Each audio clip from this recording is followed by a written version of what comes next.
Pink 1. Pink, the colour of flesh, the colour of temptation, flashes like sudden shafts of light bursting through a grey mist, turning the world into a garden of roses, whose scent echoes like alluring music.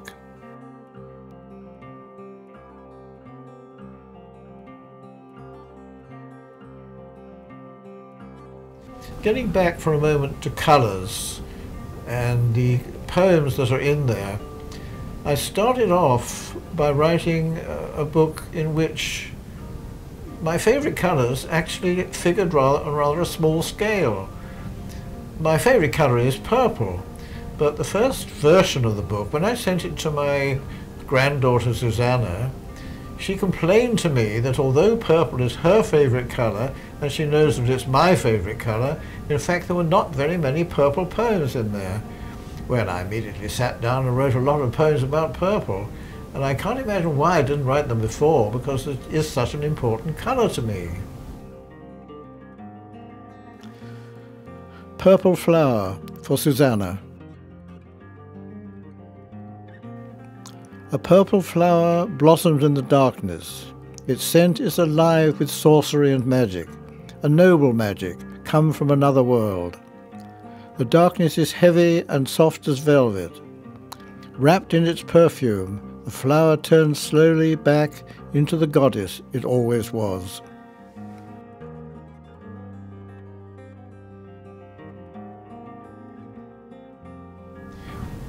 And then of course there's green.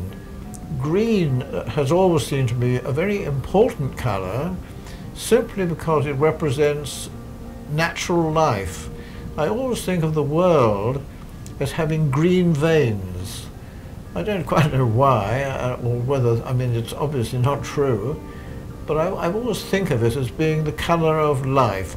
Well, there's another thing, it was the colour, I used to be a very keen Esperantist, Esperanto being an artificial language, and it had a banner that was green, and green was the colour of Esperanto, so that was an important factor in my view of green. In any case, there's plenty of green in the book, and it is important. Green 2. Green enters me through every pore, the colour that pervades the world, the blood of everything that grows. Filled with green, I become one with the earth.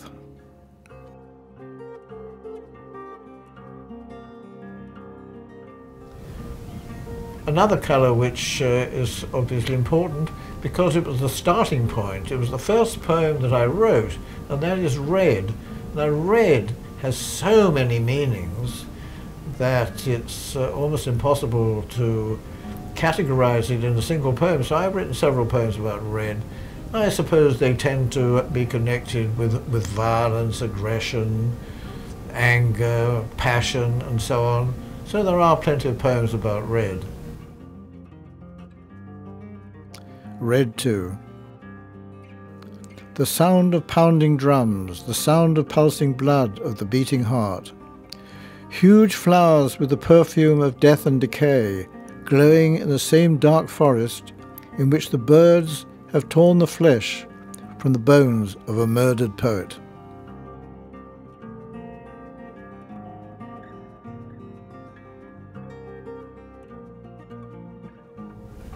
In the foreword to colours, I have described my technique as being based on simulated synesthesia. Now, true synesthesia is when the senses become confused. This is a neurological disorder, and people genuinely will hear a sound, but they don't hear the sound. They see a colour, or vice versa, and their senses simply give them the wrong information. Now what I'm doing, I think of a colour and I allow sounds to come into my mind that seem to be connected to be expressions of that colour. But it's synesthesia simulated.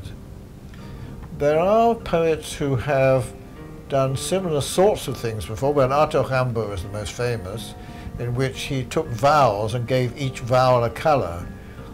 I don't know how he came about that, or whether he genuinely experienced the sound or the colour when thinking of the sound of the vowel. Then the Charcot, who was obsessed by various shades of green, and then again Georg Trakl, who constantly used colours in his poems, but always to describe something to which they didn't apply in the slightest, which was very interesting and created very interesting effects.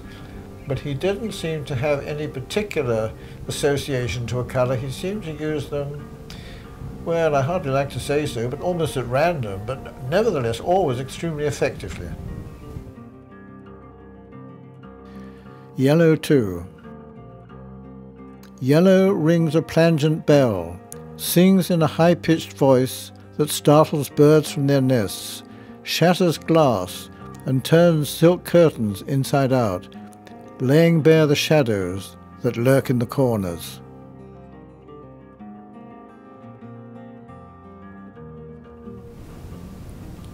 The book opens with a poem called Rainbow. Now, this poem was written not about an ordinary rainbow, but by a very strange quadruple rainbow, which I've never seen a quadruple rainbow before, and I expect I'll never see one again. But I saw this one, and it stimulated the first poem. And of course, a rainbow represents all colours. Rainbow. The sounds of the colours merge in a frenzied rhapsody, a passionate harmony that rises into an uncontrollable crescendo beyond reach of reason.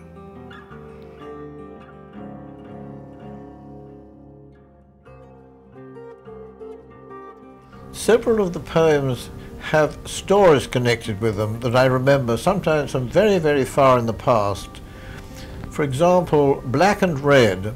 I remember talking to an Indian girl called Maya many years ago, 1936 to be exact, and she was explaining to me the meaning of the red caste mark, and she told me, and the black kohl around the eyes, and she explained to me that this combination of black and red represented iron and blood, and this stood for the blood that would be shed and the swords that would be used by men fighting for women. I don't know whether that's true, I've never heard it again, but it certainly influenced at least one of my poems. Black and Red.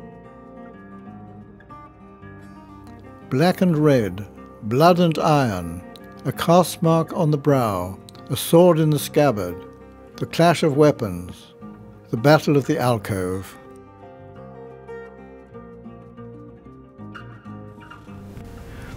Then there was Orange. I have a poem which starts off, it is called Orange, and it's something about orange with its wide white smile. Now I know very well that that is connected with visiting my father in hospital and seeing him carve a face in an orange to entertain me, and being struck by the white teeth that he carved into the orange. Orange. Orange shows its teeth in a wide white smile, whispers warm words, glows like a living ember in the midst of green darkness.